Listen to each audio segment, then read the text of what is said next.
Mes chers camarades, l'année 2022 s'achève.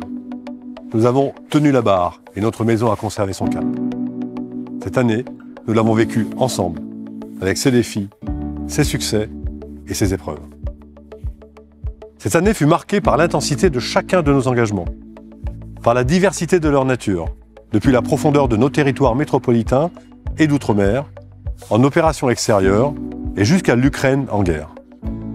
Dans le contact bienveillant avec la population ou face à la manifestation exacerbée de la violence, vous avez toujours répondu présent pour servir. Avec vous, c'est d'abord à nos camarades tués ou blessés en mission et en service que je veux penser et leur rendre l'hommage qu'ils méritent. Nous pensons à tous ceux qui nous ont quittés, à nos blessés, à ceux qui ont fait le choix de nous quitter. À eux, à leurs familles et à leurs proches et à leurs camarades. C'est vers 2023 que nous sommes à présent résolument tournés. Notre raison d'être, c'est la protection de la France, la protection des Français. C'est le but de tous nos efforts, le but qui mérite toutes nos abnégations. En 2023, je nous souhaite donc de l'engagement, dans le quotidien et dans les grands rendez-vous à venir, avec le courage et la ténacité que l'on vous reconnaît, et même, quand il le faut, avec l'héroïsme et l'esprit de sacrifice dont vous savez faire preuve. Je souhaite que cet engagement montre, de manière exemplaire, notre souci permanent et collectif du service public et de la proximité, à travers notre disponibilité, notre réactivité, notre écoute. Personnel civil, gendarmes d'active, du corps technique et administratif, de réserve, vous êtes la vraie force de notre institution, son socle et son ciment.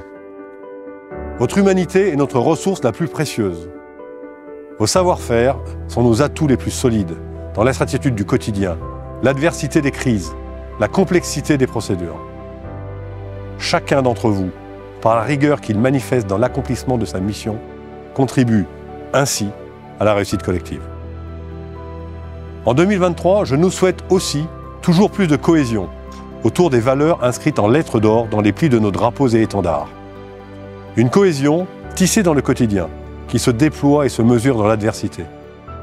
Cette cohésion rassemble aussi nos familles et nos proches, qui sont des soutiens de chaque instant, qui partagent nos difficultés, nos réussites et nos contraintes. Tout comme vous, je suis profondément attaché à cet esprit qui unit notre corps. L'histoire ne s'arrête jamais. La gendarmerie se transforme et progresse à mesure qu'elle s'adapte. Notre devoir est d'anticiper les risques, les enjeux et les évolutions pour conserver l'initiative, l'indispensable temps d'avance. Notre devoir est de renforcer nos capacités de grande force militaire, car notre résilience et notre robustesse sont des atouts indispensables pour la nation et la population.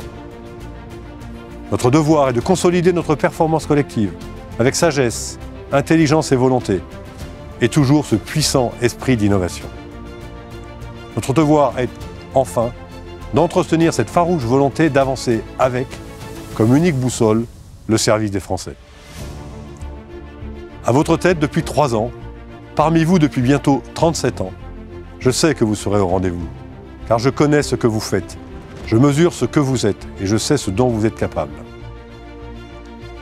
À l'aube de cette nouvelle année, je vous redis ma confiance, ma fierté et mon admiration. Regardons devant et en avant. Et à chacun d'entre vous, à vos familles et à vos proches, je souhaite une heureuse et excellente année 2023. Vive la gendarmerie nationale, engagée au service des Français.